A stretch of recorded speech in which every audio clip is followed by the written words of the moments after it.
This is Ares with MakeUseOf.com, and today we're going to be taking a look at the Sony Xperia Z1, codenamed Honami.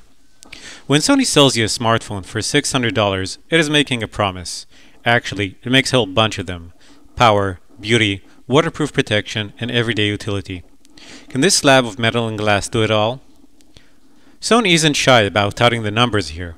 With a Snapdragon 800, 2 gigs of RAM, an Adreno 330 GPU, and a 441 ppi 5-inch Full HD display, the Xperia Z1 is a lot of phone.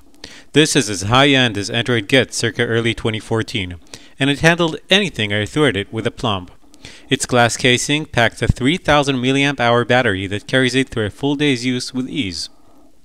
Just for the sake of comparison, these are better specs than what you'd get with the original Galaxy S4 i9505 and are roughly on par with the refreshed S4 and the LG Nexus 5, two phones that also ship with a Snapdragon 800 and Adreno 330. If I hadn't mentioned the camera so far, that's because it merits a section of its own. The Z1 ships with a 20 megapixel rear shooter that uses a sensor as large as the ones on many compact cameras. The Xperia Z's camera was not exactly astounding, and the Z1 sticks to a tone for its shortcomings. The Z1's camera works. I'm not just talking about image quality, which is on par with what I'd expect from a full-fledged point-and-shoot, and it's far better than any smartphone I've previously owned. It's also the fact that the Z1 has a dedicated camera button and is fast and responsive.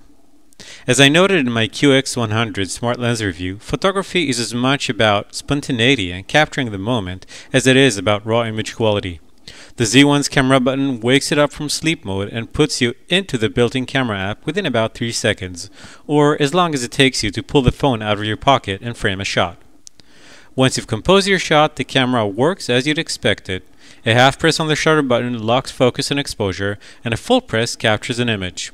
This also means you can recompose your image just like with a real camera. If this sounds like the recipe for one of the top smartphones on the market today, you're right. Read our full review of the Z1 on MakeUseOf.com.